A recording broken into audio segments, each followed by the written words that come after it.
আর আরেকটা আড্ডা পিটা হচ্ছে মোবাইল নিয়ে। এই যে নগ্ন মেয়ে দেখছেন, রাত রাত ঘন্টার ঘন্টা, ওই ঘরে দেখছে ওর বাপ, এই ঘরে দেখছে ওর মা, ওই ঘরে দেখছে ওর বোন, এই ঘরে দেখছে সবাই জিম্মি। মোবাইলের কাছে সবাই জিম্মি, 1999 জন মানব জিম্মি। আসক্ত হয়েছে, ব্রেন নষ্ট হয়ে গেছে, মস্তিষ্ককে শয়তান পুরো ঘেরে ধরেছে। শয়তান জীবন বাজি রেখে চেষ্টা চালাচ্ছে। শয়তান বলল, আল্লাহ বললেন, হে শয়তান আদমকে মেনে নে। তো শয়তান বলছে, বলেন কি? আদম মাটির তৈরি, আমি আগুনের তৈরি, আমি ঊর্ধ্বমুখী নিম্নমুখী, আমি তাকে মেনে নিব মানে? তখন আল্লাহ বলছেন, সরে যা, তুই অহংকারী, সরে যা। তো শয়তান বলছে, ঠিক আছে সরে গেলাম, আমার একটা কথা শুনতে হবে। কি কথা? আমাকে বেঁচে থাকার সুযোগ দিতে হবে, ইলাইয়াউমিল কিয়ামাহ, কিয়ামত পর্যন্ত, কোরআন মাজিদের আয়াত, এই সুযোগ দিতে হবে।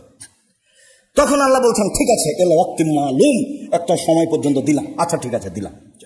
এখন বলছে, ওয়াইজ্জাতি ওয়াইজ্জাতে, তোমার সম্মানের কসম করে বলছি, তোমার মর্যাদার কসম করে বলছি, ইনসান, মানুষকে আমি ভুল পথে নিয়ে যাব যাব যাব, ওর দেহে যতক্ষণ পর্যন্ত শ্বাস আছে ততক্ষণ পর্যন্ত আমি তাকে ভুল পথে নিয়ে যাবো, এটা আমার জিদ।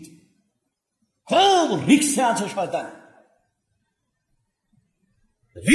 যত রিক্সে, যত বিপজ্জনক অবস্থায় শয়তান আছে, পৃথিবীর কেউ এত বিপজ্জনক অবস্থায় নেই। সে জীবন বাজি রেখে চেষ্টা চালাচ্ছে, আপনাকে সে ভুল পথে নিয়ে যাবেই। আপনার দেহে যতদিন শ্বাস আছে, এই কথা কসম করে বলছে আল্লাহ সামনে। তখন আল্লাহ বললেন না যে পারবি না, এই কথা বললেন না, পারবি না এই কথা বললেন না, বললেন না সরে যা, আদমের ছেলে মেয়ে যতবার ক্ষমা চাইবে ক্ষমা করে দেবো, আদমের ছেলে যতবার ক্ষমা চাইবে ততবার আমি ক্ষমা করে দেবো। তাই আল্লাহ বলছেন, জাপনা আদম, আদমের ছেলে মেয়ে শোনো, মা দাও তালে রাজাও তানি, তুমি যেভাবে ডাকো আমি সেভাবে থাকি, তুমি যেভাবে বলো আমি সেভাবে শুনি, তুমি যেভাবে ডাকো আমি সেভাবে শুনি, যেভাবে তুমি বলো আমি সেভাবে শুনি।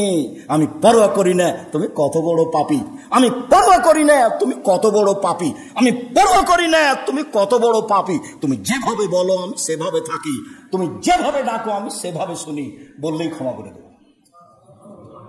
ও তো ইবলির সামনে এই কথাই বলেছেন। এই কথা তো আল্লাহ বললেন না, এই যা যা তুই কিছু করতে পারবি না, এই কথা তো বললেন না। যখনও বললে যে আদমের ছেলে মেয়েকে আমি জাহান্নামে নিয়ে যাব যাব যাব যাবই, আপনার কসম করে বলছি, তখন যদি বলতেন যে পারবি না, তাহলে তো হতো। তখন উত্তরে বললেন, ঠিক আছে যা, আদমের সন্তান যতবার আমাকে বলবে ভুল হয়েছে, আমি বলবো ঠিক আছে মাফ করলাম।